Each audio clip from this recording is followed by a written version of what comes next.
MAGA speaker Mike Johnson was just humiliated on live TV after a CNN host fact-checked him in real time. He tried to spin Republican talking points, but the receipts don't lie, and Johnson was left completely exposed. From Fox News' own polling to rising crime in red states, he couldn't defend a single thing, and the result was pure embarrassment. Stick around to see this brutal new exchange, and don't forget to leave a like and subscribe for more. With Congress coming back into session, Mike Johnson has a whole mess of problems he's dealing with right now. From Epstein to tariffs, Johnson is struggling to keep the Republican Party together right now, and this brilliant CNN host showed us that he can't even defend the policies that he supports. In the first big catch of the day, Mike Johnson was asked about the Jeffrey Epstein files and if he would support releasing the client list, and to the surprise of no one, Johnson says no. He actually says that releasing the list is completely unnecessary because the Trump administration will release it soon anyway, and that we should all just trust the information that they put out. And I think it's safe to say that neither Democrats nor Republicans are buying this lie. Take a look.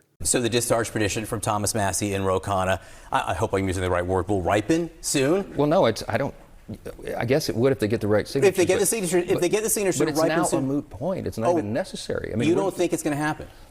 There may be a floor vote of one measure or another. We have our own resolutions to do all this, but it's sort of not necessary at the point because the administration is already doing this. They're turning it over. According to Mike Johnson, Jeffrey Epstein's clients are a moot point. Even if Trump isn't in the list, Johnson just admitted that he doesn't care about bringing any of Epstein's other friends to justice. And I thought the Republicans were supposed to be the party of law and order. Guess not. Now, if Mike Johnson wasn't tanking his reputation enough with that last answer, then you won't believe his next one. When Johnson was asked about how unpopular Trump's tax and economic plans were, he straight up says that all polling is lying. And when the CNN anchor tells him that Trump's terrible poll numbers were actually coming from Fox News itself, Mike Johnson even says that Fox must be tampering with their numbers to make Trump look bad. Now, we all know Fox News is one of Trump's biggest cheerleaders, so if anything, they're probably doing their best to hide how bad these polls really are. Just watch this. You brought up polling when they asked people about specific provisions. Fox News, where I think you're headed later, they did ask about specific provisions. Absolutely right. No tax on tips. The majority approved, 70%. Defense spending, majority approved, 61%. Everything else they asked about, though, underwater, right? End EV tax credit underwater, boost Medicare work requirements underwater, increase border wall spending underwater, increase detention center spending underwater, solar and wind incentives, end them underwater, reduce SNAP benefits underwater, et cetera, et cetera. I'm not buying that. Polls can be manipulated. We have seen a string of polls over and over that many of those, every one of those provisions, in fact, that you said, are popular. We want to reduce fraud, waste, and abuse in government. We want to reduce the size and scope of government. These things, people not in agreement. And I've been in town halls around the country over this break, 12 states in the last week. And people are standing and applauding for what we've done. So look, I tell you, the facts are going to speak for themselves, the results and the things that people experience. And that's why we're excited about the midterms coming up. We're going to win this. We'll see. So not only was Mike Johnson panicking there because he supports all of those unpopular policies, but he's also clearly lying. We all saw the Republican town halls this month, and people were definitely not cheering on the Trump agenda.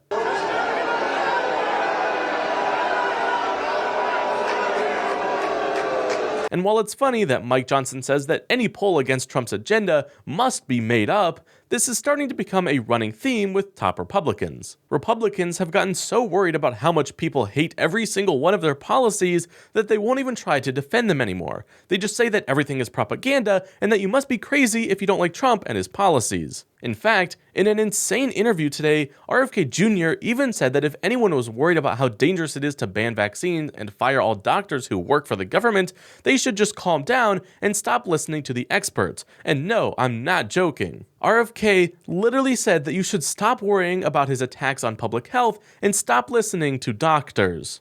My opinion, I always tell people, is irrelevant.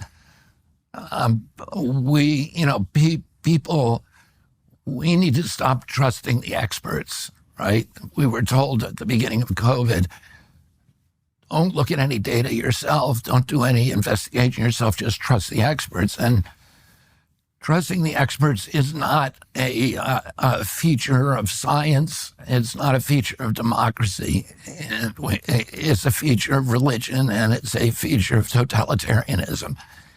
In democracies, we have the obligation, and it's one of the burdens of citizenship, to do our own research and make our own determinations about things. Trusting the experts is not a feature of science. What does that even mean? If you have a choice between a brain surgeon and RFK Jr., who would you choose to do brain surgery? Having Mike Johnson subscribe to this backwards level of thinking just goes to show that the Republican Party can't even stand by its own policies, and instead they attack the people who don't support them. And in one final act of never taking responsibility for anything, Mike Johnson reveals just how much of a massive hypocrite he is when he was asked about Donald Trump occupying American cities. This same CNN host confronts Johnson about his hometown of Shreveport, Louisiana, having an even worse crime rate than Washington, D.C. or Chicago. The host asks if Johnson would support sending the National Guard to occupy his hometown, and he seriously tries to dodge the question. He says he isn't sure if he would send troops there, but Trump should definitely start occupying more blue cities though. Can you believe this guy?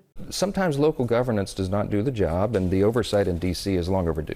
I was going to ask when you might be calling for the National Guard in Shreveport, which is, you have part of your district is Shreveport. The FBI statistics, actually violent crime per 100,000 residents, higher in Shreveport last year than Washington, D.C. There's a lot of good work that's been done. There's a lot of reasons for that, but we have a Democrat DA there who has not been prosecuting crime as some other more aggressive DAs have around the country. Soros funded that individual to be elected. But I'll say that it's an urban area that has a lot of problems that are happening around the country, and we have to address it. So would the Guard help? If the Guard can help in D.C., the president has said he wants to send the Guard to Chicago and other places. Why not Shreveport? I don't know. That's not my call. Would you it may ask be him for necessary. Well, I don't know. Let's take one city at a time and see. We have to address the crime problem in any city where it is. It's a problem like that. And in large cities like in Chicago, as you mentioned, that would be a big help there. I was there just 2 days ago, and it's a serious, serious problem. They don't even report murders on the evening news in Chicago anymore because it's so common. And Democrat-run cities typically have that problem because they have not been tough on crime. President Trump is one who believes in that, and we do as well. And we've got to take every measure to make sure we're keeping American cities safe. It's common sense. Mike Johnson thinks that you shouldn't believe in Trump's tanking poll numbers, that the Jeffrey Epstein client list isn't important, and that only Democrat-run states deserve to be taken over by the Trump administration abusing the National Guard. Mike Johnson thought that he was going to be defending everything that Donald Trump has been doing in office, but I think this interview just showed everyone that he has no interest in stopping Trump's tyranny and that all Republicans can do is just lie their way to the midterms. But what do you think? Let me know your thoughts on Mike Johnson's obvious lies today, and as always, be sure to leave a like and subscribe for more.